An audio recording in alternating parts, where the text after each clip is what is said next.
Assalamualaikum. Hello everyone. Welcome back to my another video. In this video, shortcut key for copy and paste in Excel. Okay.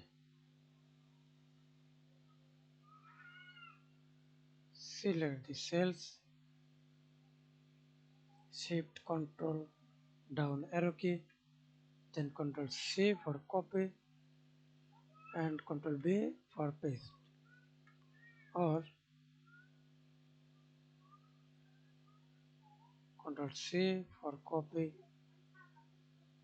then Control V for paste. Control D remove this copy section and copy multiple cells. Hold Ctrl and select multiple cells.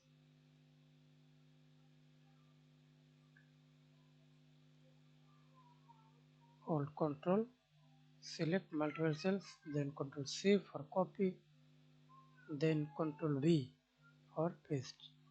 Ctrl D, remove this section selection area.